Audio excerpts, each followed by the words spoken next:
Hello and welcome to my channel. If you're new here, don't forget to hit that subscribe button and turn on notifications so you never miss an update. Today, we're diving into China, and it's ticking an $11 trillion time bomb. Let's find out the details together.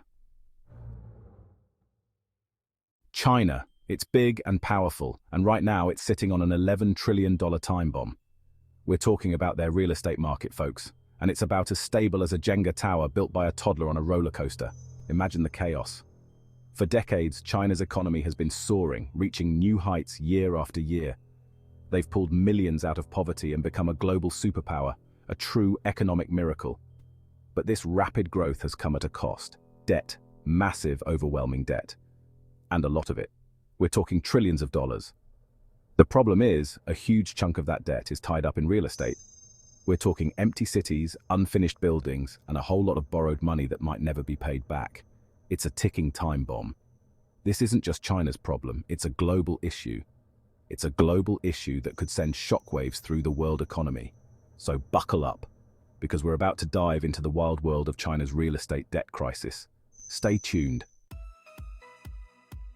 Remember the 2008 housing crisis? It was a time of financial turmoil that shook the global economy to its core.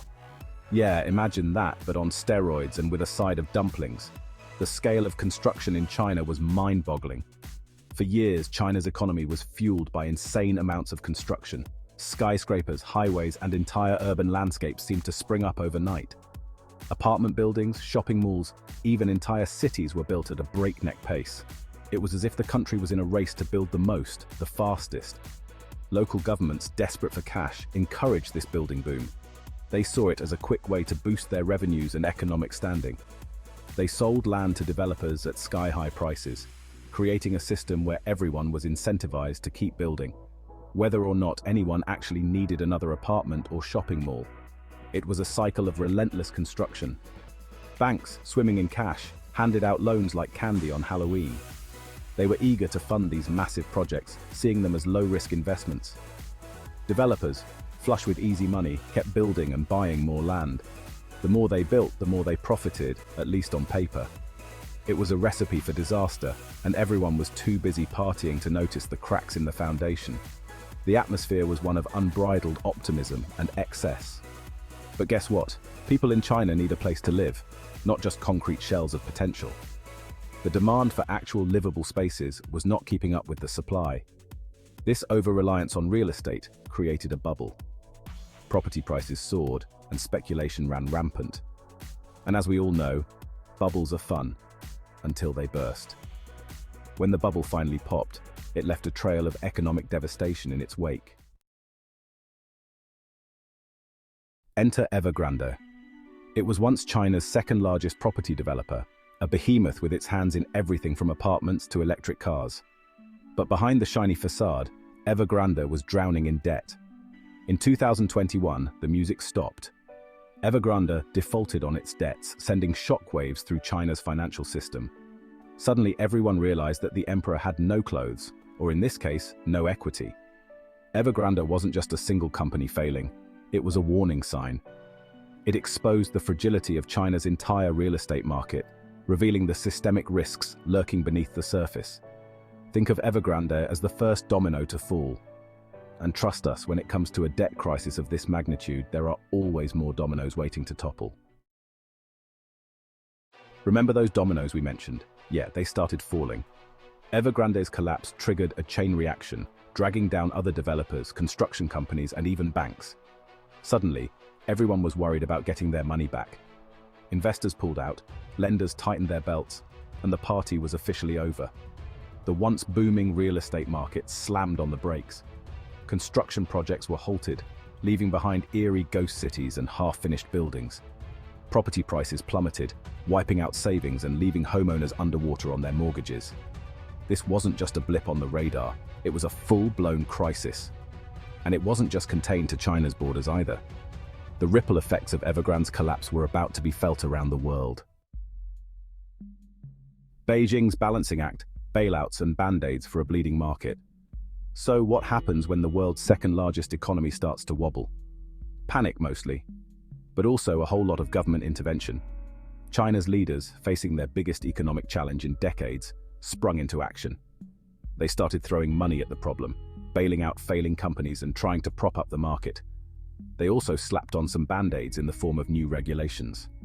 These were designed to curb reckless lending and cool down the overheated property market. Think of it as trying to put out a fire with a garden hose. It might help a little, but it's not going to solve the underlying problem. The big question is, will it be enough? Can China really bail its way out of this mess, or are they just delaying the inevitable? Section 6. Global shockwaves. China's real estate woes ripple through the world economy. The once booming real estate sector in China is now facing unprecedented challenges, sending shockwaves across the globe. Here's the thing about a globalized economy. When one part of the world sneezes, everyone else catches a cold. And right now, China is sneezing pretty hard. And China, my friends, has a nasty case of the economic sniffles. The slowdown is evident in the empty streets and stalled projects. Remember all those countries that were happily supplying China with raw materials for their building boom? Well, guess what? The demand has taken a nosedive. They're not so happy anymore. Suppliers are left with surplus stock and dwindling orders. From Australia's iron ore to Brazil's soybeans, demand for commodities has plummeted. The ripple effect is causing significant economic strain. Countries that were riding high on China's economic coattails are now feeling the pinch. Their growth projections are being revised downward. And it's not just about raw materials. The consumer goods market is also taking a hit. China is a major consumer of everything from luxury goods to electronics. Retailers worldwide are noticing the decline in sales. As their economy slows, so does their appetite for, well, everything. Businesses are closing and consumption is reducing. The message is clear. What happens in China doesn't stay in China. The interconnectedness of our economies means everyone is affected. This debt crisis is a global problem, and it's time the rest of the world started paying attention. The financial instability could have long-term repercussions. From partners to competitors, China's debt crisis strains global relationships. Remember when everyone was all buddy-buddy with China? They were the economic powerhouse, the land of opportunity, the future of the global economy. Well, things have gotten a little complicated. China's debt crisis has exposed the vulnerabilities of its economic model, and some countries are starting to have second thoughts about their reliance on the Asian giant. The US, in particular, is using this opportunity to point fingers and talk tough. They see China's economic woes as a chance to undermine their rival and strengthen their own global standing. Other countries are caught in the middle, trying to balance their economic ties with China against the growing geopolitical risks. It's a delicate dance, and one wrong step could have major consequences. A zero-sum game. The potential for conflict in a debt-ridden world. Now, we're not saying that China's debt crisis is going to trigger World War III, but it's definitely adding fuel to an already volatile geopolitical landscape. As China's economy slows, its leaders will be under increasing pressure to maintain stability at home. And sometimes that means deflecting attention outwards. We're already seeing increased tensions in the South China Sea, saber-rattling towards Taiwan, and a more assertive foreign policy from Beijing. While a full-blown conflict is unlikely, the risk of miscalculation and escalation is real. The world is watching closely, holding its breath as China navigates this economic storm. The stakes are high, and the potential consequences are too big to ignore. Xi Jinping's dilemma: navigating economic headwinds and political pressure. Xi Jinping, China's all-powerful leader, is facing a dilemma. He's built his legitimacy on delivering economic growth and national rejuvenation. But with the country staring down the barrel of a debt crisis, maintaining that image is becoming increasingly difficult.